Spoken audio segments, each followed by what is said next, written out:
On a commencé les podcasts, je ne sais pas si vous l'avez écouté. Donc la réunion du 7, alors on va avoir à chaque fois une semaine de décalage, voire un peu plus, c'est normal. Mais celle du 7, on a fait le podcast. Et voilà, si vous l'avez écouté, voilà, donc il est sur la chaîne YouTube. On a pas mal enrichi la chaîne YouTube, on a essayé de la structurer. Il faut que ça serve. Par exemple, même pour les retraites, alors pour l'instant, il y a que 2-3 vidéos. Mais si vous... Bon, Franck, je pense pas que tu l'as fait à partir de la chaîne YouTube, mais vous voyez, par exemple, l'autre jour, il était avec un collègue ou un client, et ben, il s'est basé pour parler de la réforme des retraites d'une vidéo de Tatiana Vento, celle qu'on avait écoutée là la semaine dernière. Et du coup, il lui a fait écouter. Et le but de la chaîne, c'est quand vous tapez collectif et vous avez accès à toutes les vidéos.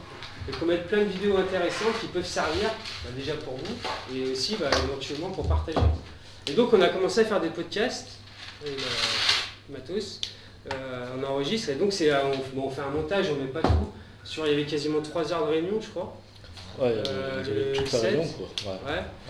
Il y avait 3 heures de réunion, on a sorti 40 minutes. 40 minutes, ouais. Mais voilà, je trouve, écoutez, si vous l'avez pas écouté, écoutez. Et justement, si vous avez des remarques sur les montages, n'hésitez pas à dire, quoi. Bon, moi je voulais vous parler de la santé parce que c'est mon truc. Vous savez que dans les hôpitaux, ça craque de tous les côtés. Tous les gens n'en peuvent plus. Bon, moi je connais bien parce que j'ai travaillé à l'hôpital à Vienne.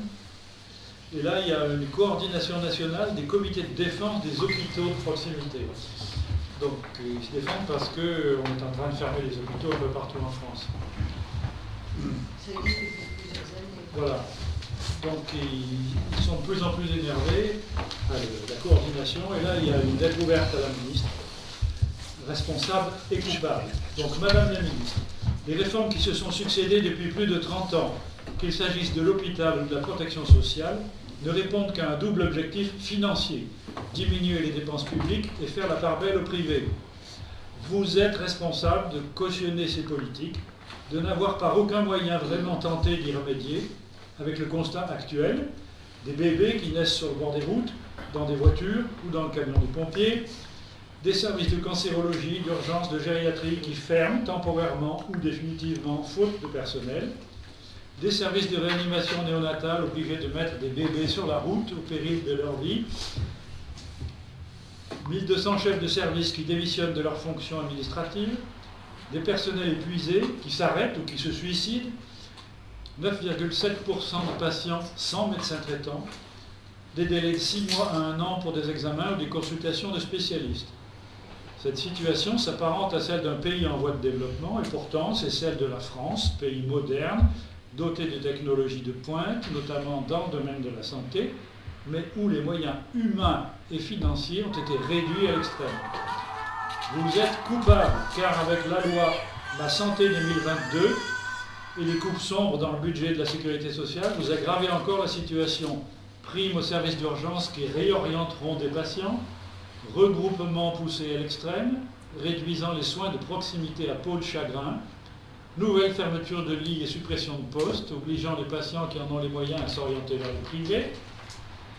Vous êtes coupable de ne pas favoriser la création de centres de santé, moyens privilégiés pour répondre aux souhaits des jeunes médecins et répondre aux besoins des populations. Vous êtes coupable de cautionner le diktat inadmissible des laboratoires pharmaceutiques. Vous êtes coupable de ne pas avoir mis fin au dépassement d'honoraires à la liberté d'installation des médecins. Vous êtes coupable de la dégradation de l'état de santé des personnes qui renoncent à se soigner faute de moyens ou de proximité. Vous serez responsable des accidents ou décès résultant de votre politique austéritaire. Pour cela, nous vous accusons de négligence délibérée, mettant en danger la vie des citoyennes et des citoyens de votre pays. Moi, ce que je voulais rajouter, c'est que la coordination de défense des hôpitaux publics, c'est intéressant parce que je pense qu'il n'y a aucun organisme public qui répertorie tous les dysfonctionnements. Et cette coordination, il y a une lettre qu'on reçoit sur Internet, tous les mois, qui répertorie tous les... Bon, l'hôpital de Die, la maternité ferme, toutes les petites villes, tous les hôpitaux sont répertoriés et dès qu'il y a une crise, vous voyez défiler tout. Donc je pense qu'il faut un travail important parce que je pense que ça, ça remonte au ministère de la Santé. Est-ce que cette lettre qui va être envoyée ou qui n'a pas été envoyé va être médiatisé. Parce que ça peut être aussi, malgré tout ce qu'on voit, malgré les médias, mais c'est important aussi, parce que si elle la reçoit, moi je suis de l'avis de René, ça partira directement. Oui, non, Alors que si, bon, elle est ouais, publique, vous voulez dire qu'elle soit rendue publique en Voilà. fait. Il faut pour ça trouver des médias qui acceptent de la rendre publique aussi. C'est toujours ça. Je crois qu'en discutant là, de ce que je vous ai dit, à chaud hein, évidemment, je crois qu'il y a un truc là qui me vient à l'esprit, c'est justement dans le papier là, bon, on fait le constat de la dégradation de l'hôpital de service public dans tous les domaines, maternité et autres. Mais justement, il faudrait peut-être dénoncer eux là, du fait que leur politique ultra-libérale, où tout est basé sur la privatisation, il faudrait appuyer là-dessus pour montrer aux gens les conséquences de l'ultra-libéral. Vous voyez ce que je veux dire? Parce que les gens, ils ne savent pas ça. Ils ne savent pas, parce que eux, quand ils votent, ils ont voté beaucoup, il y en a qui ont voté, même qui ont été cocufiés, comme on dit. Ils ont dit, nous, on rabat, droite, gauche, tout ça. Mais à la sortie, c'est faux. C'est des ultra-libéraux, quoi. Tout est basé sur le capitalisme, la démocratie. Il n'y en a plus. On est d'accord? Sur le constat que je suis en train de faire. Donc peut-être appuyer, en plus, là, dans le papier, moi je dis ça, c'est pas moi qui va le faire, hein, mais sur ce fait-là, pour montrer aux gens que quand ils vont voter la reine, ils sont en train de détruire ce que nos grands-parents nous ont amené jusqu'à maintenant. Et y compris les hôpitaux où les dames, comme tu as dit, comme c'est écrit sur le papier, elles accouchent dans la cabine des pompiers. C'est un scandale. Mais bien appuyer sur le fait que c'est la reine des ultralibéraux, des dictateurs, entre parenthèses, parce qu'ils n'ont pas le mot, et des antidémocrates, quoi. Ça. Mais avant c'était la gauche, c'était pareil, c'était la droite, c'était pareil. Oui, mais pareil. je tiens à préciser. C'est pas pareil quand même. C'est pareil. Dans la destruction, Ouais, ils ont pareil. plus fort. Là c'est juste la goutte d'eau qui fait déborder. Ils appuient là. La gauche, Oui, mais ça fait 40 ans aussi, c'est comme ça quoi. Mais c'est un fait. Mais là, on va pas parler de 40 ans en arrière, parce que sinon... Mais il y a une date, sans faire de politique, on peut retrouver la vidéo et les documents. En 2008 ou 2009, mais je crois que c'est 2008, sous Nicolas Sarkozy, on a empêché les hôpitaux d'emprunter à la Banque de France, et ils ont été obligés d'emprunter à des banques privées, Dexia, Axia, un truc, une banque qui n'est pas française, à un taux modulable. Donc les hôpitaux, même s'ils coûtent un peu plus cher qu'avant, ils ne coûtent pas beaucoup plus cher, sauf qu'ils payent beaucoup plus d'intérêts. Donc la dette des hôpitaux, elle a été faite exactement comme notre dette qu'ils nous ont inventée et qu'ils nous ont mis dedans. Donc financièrement, ça s'est fait en 2008 sous Sarkozy. On n'a plus le droit d'emprunter à la Banque de France à 0 ou 1%. Si on fait ça, c'est effectivement pour informer tout le monde que la politique actuelle est dirigée contre les services publics, et l'hôpital en fait partie, et également contre la sécurité sociale. Et les gens ne s'en rendent pas compte de ça. Contre le peuple entier. Comment? Contre tout le peuple. Voilà. Donc c'est une catastrophe qui nous pend au nez, là, vers l'échéance. C'est clair. Alors moi j'ai laissé tout à l'heure l'échange se faire, mais un truc c'est par rapport à la communication. En fait, qu'est-ce qu'on fait de ce lettre? Déjà c'est vraiment communiquer. On dit les médias, c'est vrai que les médias ils partagent pas spécialement. Par contre, nous, on a une force, ça s'appelle les réseaux sociaux.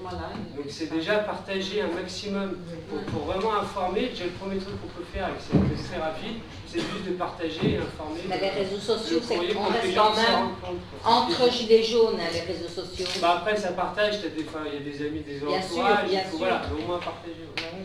Moi, la question que j'ai envie de poser de manière plus générale, c'est quel mode d'action pacifique n'avons-nous pas fait aujourd'hui?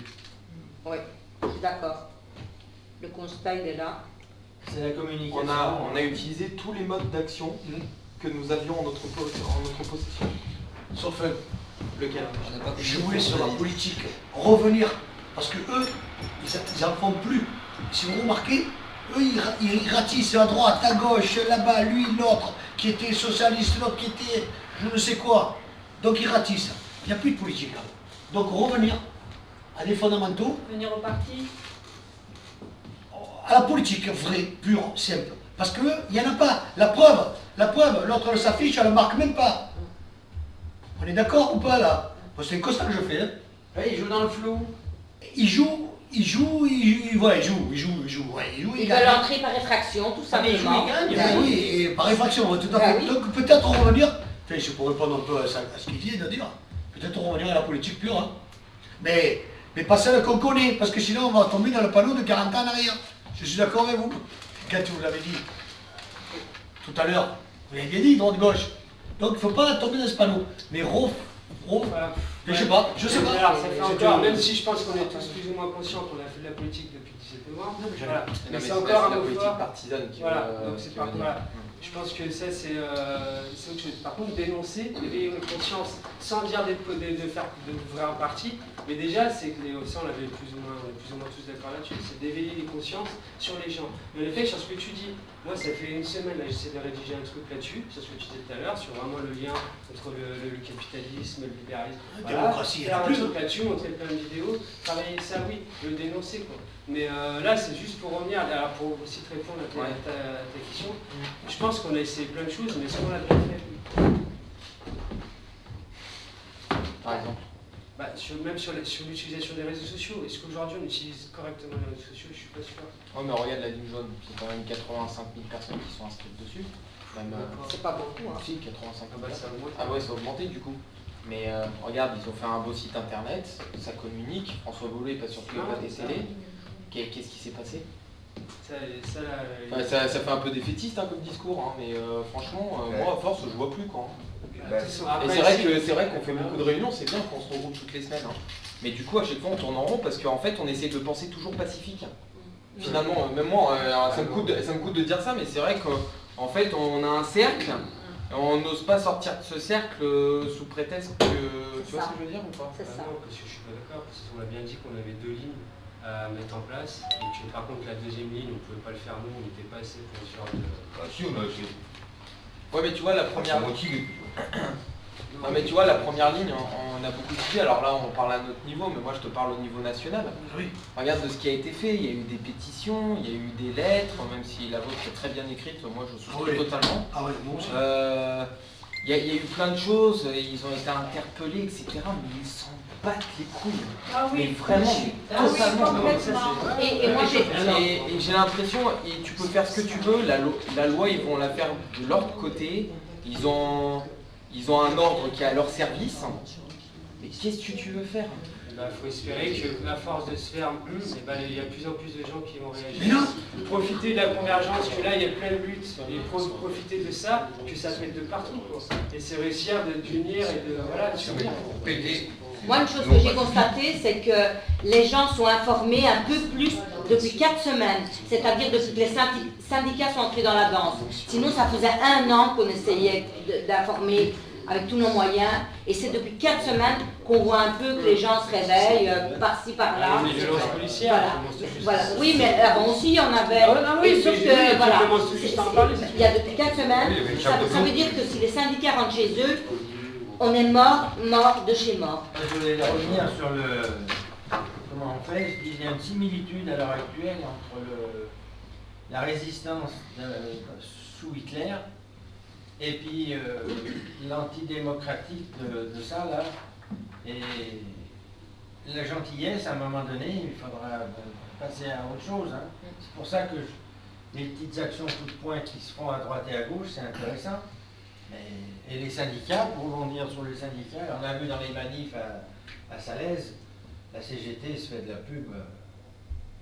C'est les responsables, hein. La base, ils suivent. Hein. Mais vu qu'ils font des actions importantes là-bas, si tu veux, la base elle est contente. Il y a des CGT, il y en a partout. Les gouvernements, ils ont un interlocuteur, collège ouvrier, tous les domaines que vous voulez, ce sont les syndicats, puisque ce sont les seuls représentatifs avec qui ils peuvent dialoguer. Mais il y a quand même quelque chose qui est important, là, qui est en train de se passer, et qu'il faudrait que ça continue. C'est un peu la baston d'ailleurs. Il faudrait que ça continue. Entre parenthèses, parce qu'on ne peut pas... C'est entre la CGT et la CFDT, pour parler, parce qu'on est dans les syndicats. qu'ils sont rentrés un peu de force, sont allés un peu casser à droite à gauche. Ça, c'est pas mal. Parce que ça, c'est nouveau. Ça, c'est vraiment nouveau. Vous l'aviez déjà vu, ça? Que les syndicats, entre eux, ils vont se filer sur la gueule. C'est un peu spécial, ça.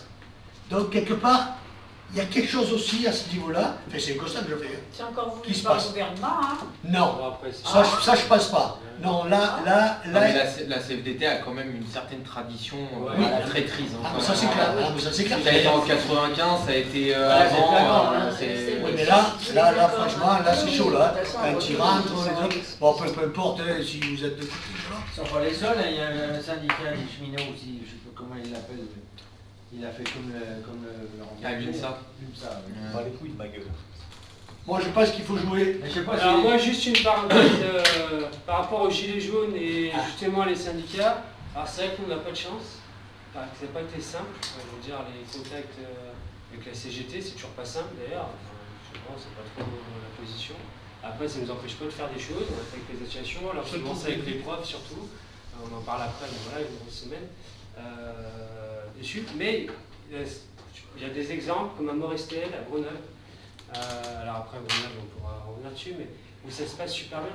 Enfin, il y a une vraie convergence qui est organisée, Tour du Pain aussi, et voilà, ils font les tracts en ils font les tracts en commun, ils font les choses en commun. Pour exemple, à Morestel, Oui, mais c'est avec la base. Morestel, Tour du Pain, c'est avec les gens de l'antenne locale. Et à Morestel, ils ont demandé à voir la députée. Et pour moi, j'ai demandé à voir la députée. La députée, elle ne voulait pas voir les gilets jaunes. Elle a dit, bah, je vous reçois, mais je ne reçois pas les gilets jaunes. Et là, les syndicats, ils ont dit, mais vous plaisantez. Ils vont venir, et vous n'avez pas le choix. Et de toute façon, c'est vous, on vient tous. Comme ça, ça change. Voilà, ça sera comme ça, c'est pas autrement. Et voilà, donc c'est des exemples où ça peut. Il y a quand même des. Parce que c'est des petites antennes. Souvent, donc c'est de la base en fait, c'est des gens, c'est de la base et ça se passe bien. Peut-être la question qu'il faut se poser pour ceux, si on n'arrive pas, nous comme à Vienne, à se rassembler avec ceux de la CGT, ou dans certains autres points, c'est parce que peut-être c'est des macronistes, tout simplement. Oui. Mais clairement, non mais je pense que c'est plus de l'ego, c'est pas tellement. Non mais au bout d'un moment, ils savent très bien, ils ont compris qu'il faut de l'unité pour qu'on gagne. Non, mais peut-être, je l'avais compris, je vais te poser la bonne question. C'est comme pour la marche du climat. Hop, et tout allait bien, d'un seul coup, ils ont vu que c'était anti-Macron, et ça va plus bien. C'est macroniste, peut-être, c'est tout. Il faut se poser les bonnes questions, il est simple. Non, mais la bonne question qu'il faut poser aux syndiqués, je pense, la bonne question qu'il faut leur poser, c'est qu'est-ce que votre syndicat fait pour vous, quoi? Pendant des années, parce que là, ils sont responsables. Parce que moi, j'étais très sceptique, m'allier au syndicat. À titre personnel, je ne pouvais pas les blairer et ils ont encore une très mauvaise estime. Enfin, c'est mon cas personnel. Hein. Mais aujourd'hui, qu'est-ce qu'ils ont fait? Parce que là, ils ouvrent leur gueule pour la réforme des retraites, mais les 40 années qui sont passées là.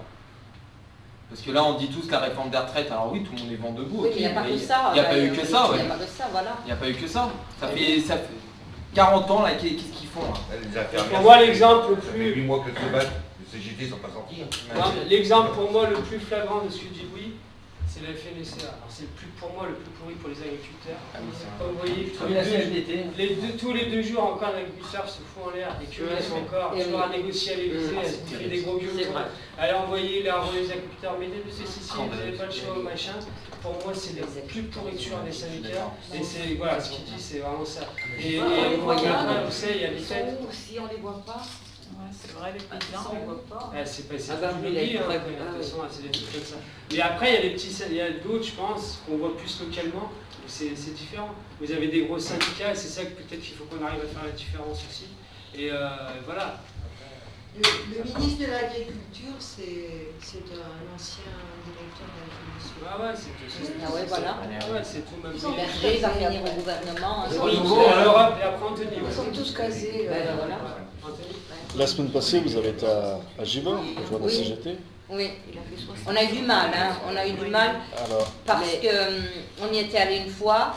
Oui, la première fois, la police, non, parce que la police est venue, elle a expulsé tout le monde, enfin elle a tenté, donc la seconde fois ils nous ont dit on pouvait y aller mais sans le gilet jaune parce que sinon la police avait menacé pareil d'expulser et nous on était interdits de rond-point.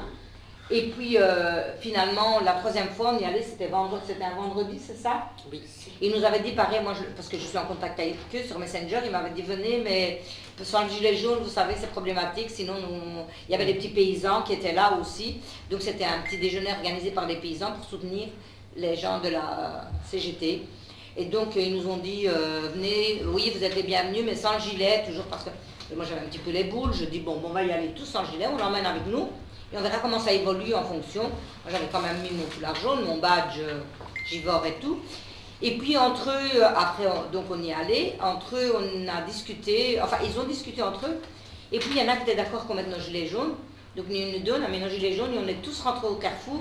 Et ça, c'est là, ça s'est super bien passé. Entre-temps, ils avaient déposé plainte. J'ai des vidéos, ouais. Voilà. Entre-temps, ils avaient déposé plainte parce que la police, justement, avait essayé de les expulser par ordre de la...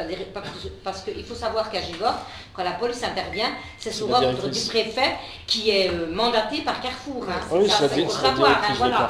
Nous, quand on a des interdictions, c'est Carrefour qui les ordonne. Hein, donc, il y a des soldes. Voilà. Moi, l'invitation, c'est ma soeur qui m'a donné, elle fait partie de Carrefour, de la CGT, elle est gilet jaune aussi. Ah oui, voilà. Donc elle m'a dit d'y aller. Oui. Et ensuite, elle m'a renvoyé un message, elle m'a dit écoute, on s'est un peu pris la tête ensemble parce qu'ils ne veulent pas que vous venez avec le gilet, tout ça, donc c'est pour moi sans gilet, viens pas, ça sert à rien. Donc moi j'ai passé l'info, j'aurais dit bah voilà, il se passe ça à Givor. Mais moi sinon j'avais dit à ma soeur, j'ai dit écoute, moi j'en parle au groupe, et on viendra. Et sinon on aurait fait pareil. Voilà. On n'a pas eu ce qu'on a eu. Et là on a eu le ils nous ont dit mettez vos gilets au micro devant tout le monde. Et ils nous ont remercié. Oui, non, j'entends bien. Et vu que ma soeur fait partie de la CGT là-bas et qu'elle me dit bah, laisse tomber, ne viens pas parce qu'il ne veut pas que tu mettes le gilet. Voilà, donc moi j'y vais pas et je fais passer l'info en disant bah non, ils ne veulent pas. Nous on avait dit si vraiment on ne peut pas mettre les gilets, on fait un autre groupe à côté, enfin, on fait un autre groupe à côté et on mettait nos gilets, quoi. Parce qu'on voulait, on avait des tracts à distribuer et tout. Donc quoi qu'il en soit, on les avait pris avec nous, à un moment donné, on allait les mettre. Mais là, comme ils nous ont dit, ben mettez-les, on est entré avec eux au Carrefour et tout, là c'était l'apothéose, quoi. Hein, mais au départ, c'était pas prévu du tout comme ça. Hein. C'est pour ça, quand je me suis retrouvée avec le micro dans les mains, je me dis, qu'est-ce que j'en fais, hop, j'en ai profité, quoi. J'ai pas réfléchi, hein, voilà. J'ai pas réfléchi, j'en ai profité. Juste parenthèse, ceux qui n'ont pas entendu son discours, je vous conseille de l'écouter ce qu'il a dit là. Je l'ai dit par message, mais c'est vraiment... Eh ben, en fait, merci, oui, c'est gentil, c'est vrai que tu me l'as envoyé par message. Il faudrait le mettre sur le site alors, parce que il est sur le site il a fait un site. Ah oui, parce qu'il est sur le site de la CGT, du coup, et sur notre site à nous, quoi. Mais c'est vrai que quand j'ai eu le micro dans les mains, je me suis dit, il faut aller vite dans la tête. Je me suis dit, quoi dire pour les mettre de notre côté et en même temps parler des gilets. Enfin, il fallait essayer je pense que j'ai quand même plus ou moins réussi à mettre les deux, quoi. Voilà. Pour la semaine, donc, c'est quoi organiser avec le collectif des profs. Il y a beaucoup de trucs. Voilà, ce serait bien. Si vous pouvez avoir du monde, qu'on ait plein de gilets jaunes, qu'on ait plein de monde, ça serait bien. Jeudi, on fait marche au flambeau. Donc jeudi 18h, rendez-vous à la sous-préfecture. Donc il va y avoir une prise de parole que Claude a rédigée vers le monument aux morts. Voilà. Il a rédigé un truc, c'est ce qui a été demandé. L'idée c'était en gros de rappeler. Bah Jean-Yves, il est où? Jean-Yves, c'est quoi l'idée en fait? Tu peux expliquer ton idée pour le discours J'ai rédigé une proposition avec les profs qui durerait 5 minutes. D'accord. Donc je l'ai passé à Julien, il l'a fait passer après je sais pas. Emmanuel, il veut enlever 2-3 trucs, si tu peux me l'envoyer en Word. Tu peux me l'envoyer en Word si tu veux regarder 2-3. En Word. Si tu peux me l'envoyer en Word. C'est bien l'idée du discours là. Pour faire un petit peu un truc pour l'idée c'était que, parce que comme on partait de la préfecture, c'était mon idée du départ, et on cherchait un parcours. Et moi je dis, bah, vu qu'on passe devant le monument aux morts, faire un discours devant le monument aux morts, comme quoi c'est grâce à ces gens-là qu'on a nos droits. Et le CNR, tout ça, et faire un discours, et faire un discours comme quoi c'est grâce à ces gens-là qu'on a tous nos droits. Que maintenant, si on ne se bat pas, et ben, on va faire tout ce qui se peut, pourquoi ils sont morts. C'était ça le principe du discours. Moi, c'est l'idée que j'avais eue avec les profs. Du coup, Comprends. ça respecte pas exactement. Oui, mais c'était ça le principe moi, que Parce j'avais. que le discours, enfin le truc que j'ai préparé, il rappelle la CNR juste sur un paragraphe, et après, après il parle du système de retraite, de son évolution et de la lutte actuelle. Et pourquoi ces gens-là ils sont morts? C'est pour ce qu'on a aujourd'hui. Bah là, en fait, c'est ce qu'on est en train de perdre. Comme ça. Bah non, mais ça se complète un peu, c'est qu'en préambule, en préambule, tu dis ce pourquoi ils se sont battus, etc. Et ensuite tu reviens sur la lutte actuelle, sur le combat actuel. C'est comme, enfin, je pense que c'est bien. C'est vrai que c'est bien de parler, de comprendre l'idée de Jean-Yves. Et du peu qu'il dit de son discours, en fait, c'est bien construit. On part du passé pour revenir au présent, en fait. Je sais pas. Non, c'est ça. Ça, je te propose, je vais le mettre. Je sais pas si on a le temps, mais je l'ai là. Vas-y, je peux le lire. Ah ouais, bah ouais. Vous soyez très pressés. On le lit après si vous voulez. Ouais, on ça le lit va. après. Les flambeaux. Ouais, comment on fait les flambeaux déjà? Donc il faut les flambeaux. Donc s'il y a des restes frontales, moi je vais aller voir pour en est. Bah là, du coup, mais on n'a pas le matos du coup. Donc peut-être qu'il y en a qui viennent à 8h. Ok. Après Emmanuel il avait pas mal de trucs, il me disait que c'était en fait les torches qu'il voulait faire fabriquer, le problème c'est que c'est genre 10 minutes quoi. Mais Pascal, en faire. Pascal disait à Lyon là, ils vendent les flambeaux, ils vont les vendre pour la marche aux flambeaux. J'ai vu qu'ils les vendaient, c'est quoi? C'est internet qui vendait les flambeaux. Bah, tu peux leur demander, je suis pas au Lyon, je veux pas me taper. Ils sont pressés. Ouais, bref. Donc voilà, par contre oui, c'est ça qu'il faudra au moins des lampes torches pour les flambeaux. Après on fait un stand, on fait un apéro partagé au milieu je vais vous faire ça. C'est quasiment en face de la permanence de David. Je pense qu'ils vont flipper la préfecture. Je peux vous dire qu'il va y avoir des réunions. Là, c'était compliqué pour avoir les trucs. Il va y avoir des réunions dans tous les sens. Ça, c'est bon. Donc, on fera un petit apéro partagé comme ça. C'est pas déclaré? Si, tout est déclaré. Si, tout est déclaré. Tout est déclaré. Je continue pour pouvoir les libérer. Donc, à 11h30 pour Lyon, c'est à la manufacture des tabacs, comme d'hab. 10h au Sillon, place du marché, la manif. Les 20h, donc ici, projection du film La Sociale, donc un film de Gilles Perret. Voilà, je ne sais pas s'il y en a qui l'ont vu ou pas, mais c'est vraiment pour expliquer la. Voilà. Moi, je l'ai jamais vu, alors je sais pas. Ah, c'est super. Ouais. Bah, samedi, t'as bien un truc là. Manif Gilets jaunes. Tous les samedis. Ah ouais. Ah oui, à Lyon. À part tous les samedis, il y a manif. Ouais.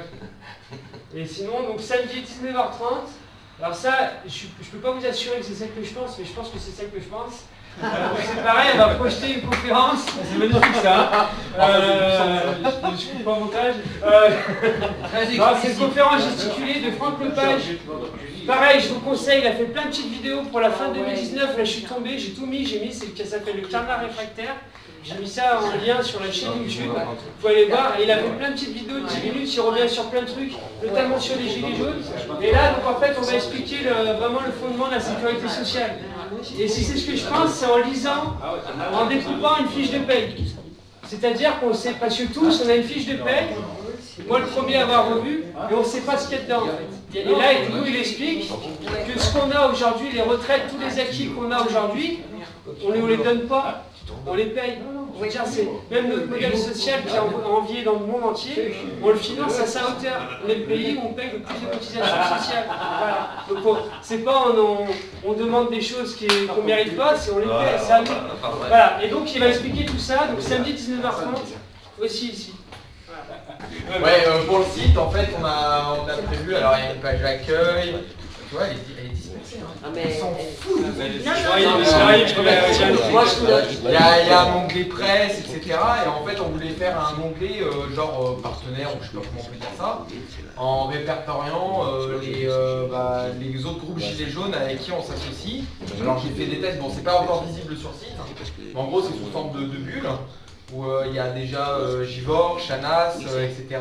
Et en fait, en cliquant dessus, alors soit on fait une autre page en mettant certains témoignages de gilets jaunes de Givor, ou en fait, là ce que j'ai fait, c'est dès qu'on clique sur la petite rondelle là, sur votre logo, et ben ça atterrit tout de suite sur votre site Facebook. Ah ouais, c'est pas mal, tiens, ouais. Ça peut être sympa.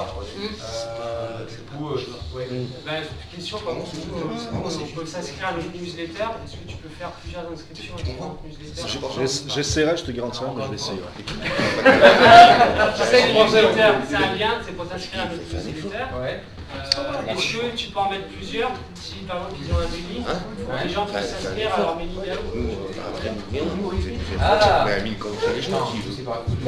Mais voilà, en gros, déjà c'est pas mal.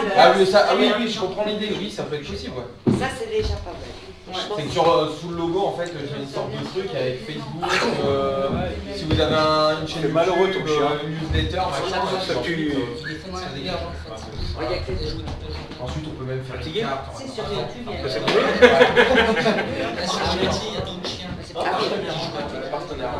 des associations aussi.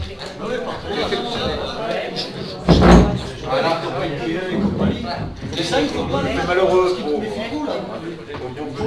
À tout mélanger, il ne faut pas tout mélanger. Si c'est des gilets jaunes, c'est des gilets jaunes. Les autres, il faut le mettre en partenariat, mais pas associé. En fait, l'idée. Moi, j'y tiens. Moi, j'y tiens.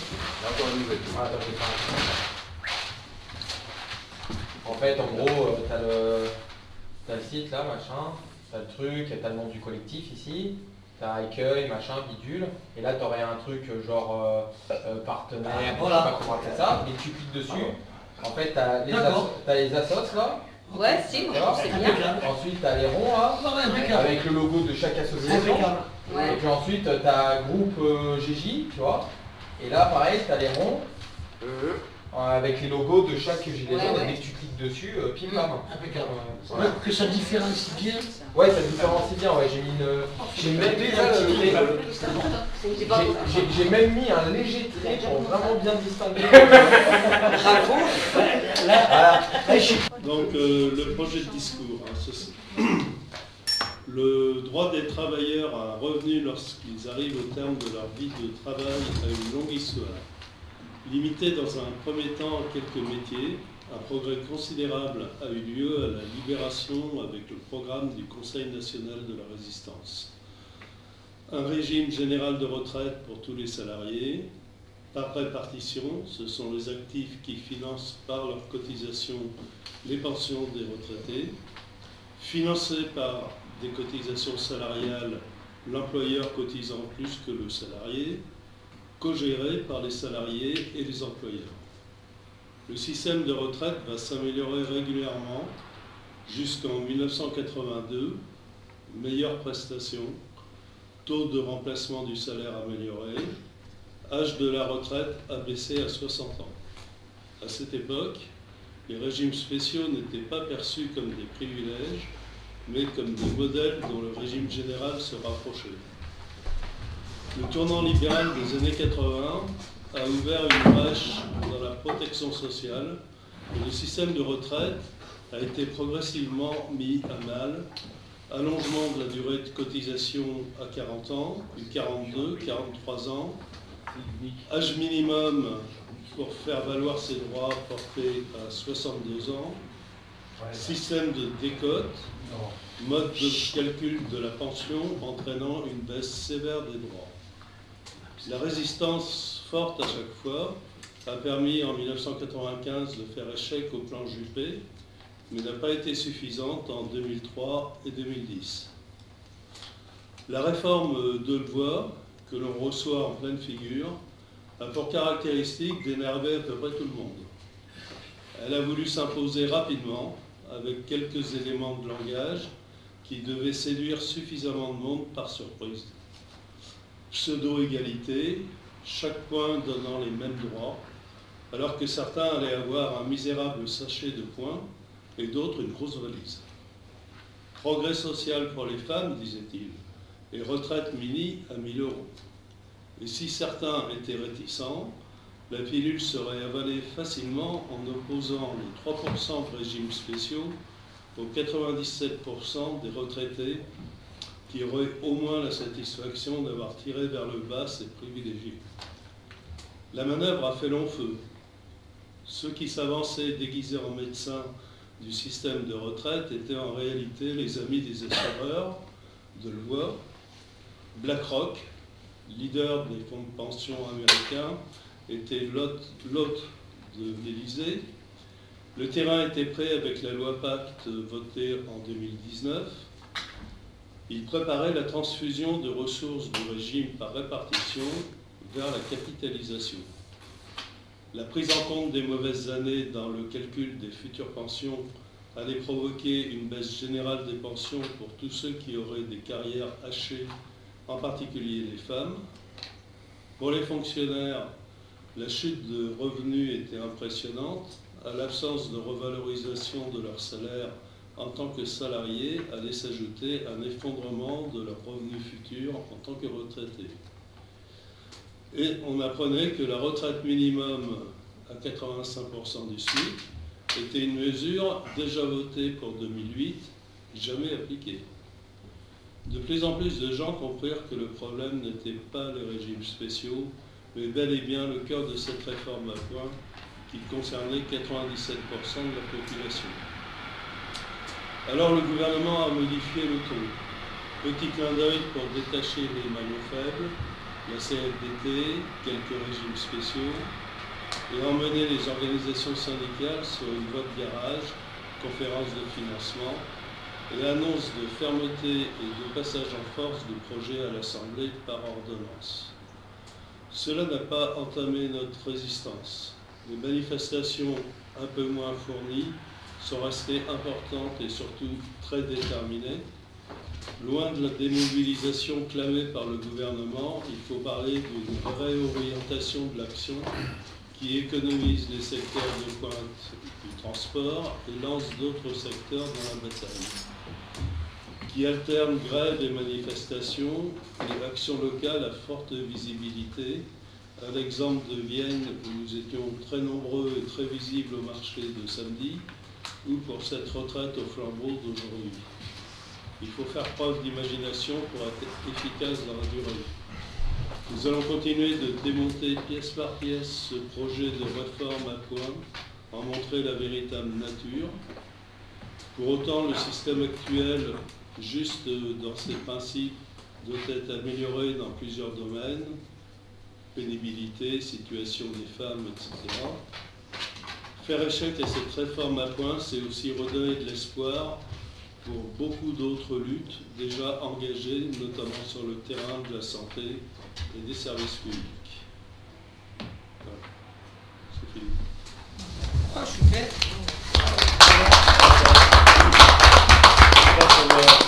Alors moi je suis au lycée, je vais juste parler pour ce que je vois, ce que je vis.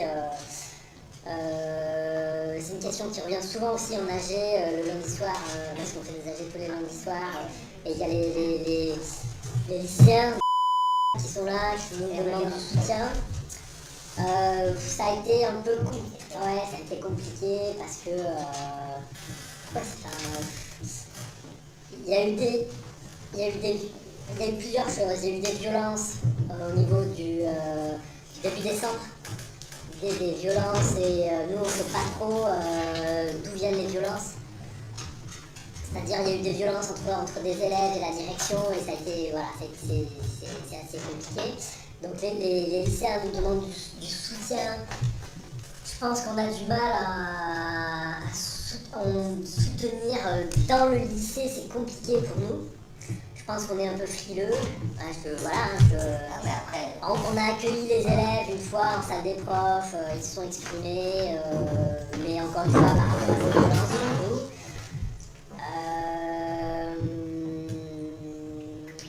On a des obligations de réserve aussi. Voilà, non mais c'est une réalité. Voilà, tu vois, bon... à l'intérieur de l'établissement. À l'intérieur de l'établissement, oui. À l'extérieur, il y a des collègues des fois qui ont tracté aux élèves à l'extérieur. 2 ou 3 collègues qui l'ont fait. On a eu, alors c'est paradoxal, on a eu des piquets de grève communs devant le lycée avec des profs et des élèves. On l'a fait 2 fois ça, avant de partir en manif, soit sur Vienne et puis après à Lyon. La direction, elle verrouille beaucoup les choses pour les élèves. Voilà, et puis dans le lycée, nous, on a une obligation de réserve que voilà, on n'arrive pas à franchir. Voilà, enfin c'est, je sais pas, derrière les enjeux, je sais pas trop ce qu'on risque. Je suis pas sûre qu'on risque énormément, mais c'est vrai que ça prend pas. Ça prend pas. Moi j'ai vu une AG il y a 15 jours où j'étais assez d'accord avec un collègue qui disait que le mouvement des profs serait visible et efficace uniquement quand les gamins seraient dans les rues, quoi. Et moi, de ce que j'ai vécu, le CPE, je me rappelle, c'est les gamins, c'est les élèves, les étudiants qui ont fait bouger les choses. Moi, les mouvements auxquels j'ai participé quand j'étais lycéen, on a de mémoire, mais je pense qu'il y a un ou deux ministres de l'Éducation nationale qui a viré parce que les lycéens étaient dans la rue, pas les profs, quoi. Et c'est bien pour ça qu'il faut mobiliser les élèves, mais c'est important. Pourquoi on n'arrive plus à mobiliser les élèves? Alors, je comprends pas. Alors, on n'arrive plus à mobiliser. Alors là, les élèves, ils sont flippés pour le. Moi, je sais pourquoi. Je sais pas. Les élèves, ils sont flippés parce que certains ont des examens maintenant. Vous en entendez parler, les 2-3 semaines, ça part en sucette aussi. Je sais pas, moi j'ai des élèves aussi que je trouve beaucoup moins impliqués et qui se projettent pas et qui comprennent pas ou voilà. Il y a des parents aussi qui sont super flippés et je le sais en connaissance de cause et je pense que ça y fait aussi. Voilà, donc c'est toutes ces choses-là qui font que pour l'instant ça prend pas trop. Les élèves nous disent qu'ils font des AG avec 300-400 élèves, mais dès que la sonnerie sonne, ils reprennent le cours. Voilà. Alors l'année dernière aussi ça a été violent. Il y a eu des violences et ça fait que tout le monde est un peu Tu parles des violences policières. Il y a eu des violences policières, il y a eu il n'y a pas eu que ça, Claude. Moi je me rappelle, on était dans le lycée, quoi. On a été, il y avait des caillassages, quoi. On recevait des pierres balancées par, on pense que c'était même pas peut-être des gamins du lycée, mais il y a de l'extérieur qui viennent, des gens encagoulés, et du coup ça a fait monter une tension